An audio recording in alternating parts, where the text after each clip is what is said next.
Assalamualaikum warahmatullahi wabarakatuh.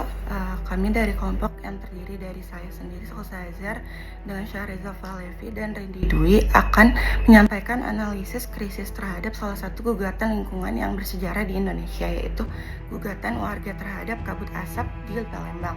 Video ini bertujuan untuk memenuhi tugas mata kuliah hukum lingkungan yang disampaikan oleh Bapak Erdin Tahir, SHMH, serta membedah secara komprehensif secara hukum, secara sosial, dan lingkungan dari gugatan tersebut, serta untuk mengajak kita semua merefleksikan diri kembali kepada peran generasi muda dalam memperjuangkan keadilan ekologis.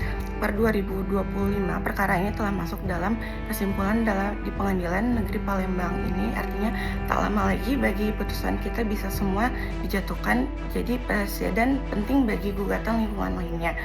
Pada 2024, 11 warga di Sumatera Selatan menggugat 3 perusahaan penggugat atas polusi kabut asap yang mereka telah alami secara bertahun-tahun.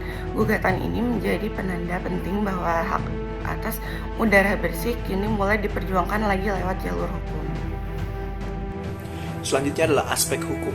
Gugatan ini diajukan oleh individu yang terdampak langsung atau legal standing warga negara dengan dukungan organisasi lingkungan, dan hak gugat warga negara atau citizen lawsuit dilindungi dalam pasal 91 Undang-Undang Nomor 32 Tahun 2009, memungkinkan setiap orang mengalami kerugian akibat pencemaran atau kerusakan lingkungan untuk menggugat. Dasar hukum yang digunakan penggugat. Yang pertama adalah Undang-Undang Nomor 32 Tahun 2009 tentang Perlindungan dan Pengelolaan Lingkungan Hidup atau PPLH, khususnya pasal 69, 87, dan 88. Yang kedua adalah pasal 1365 KUH Perdata tentang perbuatan melawan hukum. Selanjutnya pasal 28H Undang-Undang Dasar 1945 tentang hak atas lingkungan hidup yang baik dan sehat. Selanjutnya ada Perma nomor 1 tahun 2023, yaitu pedoman mengadili perkara lingkungan hidup. Per 2025, perkara ini telah memasuki kesimpulan di Pengadilan Negeri Palembang, yang artinya tak lama lagi putusan bisa dijatuhkan dan menjadi presiden penting bagi gugatan lingkungan lainnya. Selanjutnya analisis kritis. Gugatan ini merupakan ujian nyata penerapan hukum lingkungan hidup di Indonesia. Jika dikabulkan, ini akan memperkuat posisi masyarakat sipil dalam memperjuangkan keadilan ekologis melalui jalur hukum. Teori market share reliability sangat penting karena korban sulit membuktikan perusahaan mana yang paling dominan menyumbang kabut asap. Namun, semua tergugat memiliki lahan terbakar yang substansial, artinya mereka tidak bisa lepas dari tanggung jawab. Semua warga menderita gangguan pernapasan, aktivitas sekolah terganggu, kerugian pertanian dan transportasi meroket.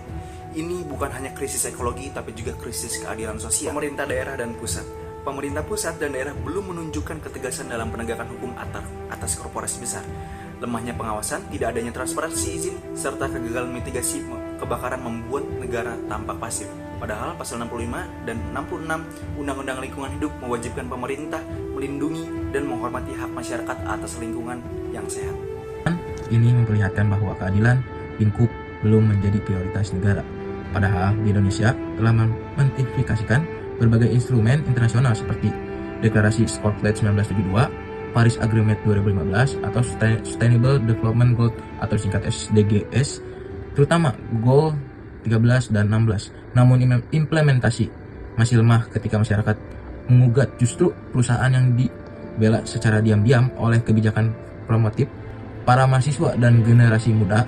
Edukasi publik tentang hak atas lingkup hidup, mendorong advokat berbagai hukum dan data berpartisipasi dalam mendorong reformasi kebijakan berbasis keberlanjutan dan keadilan.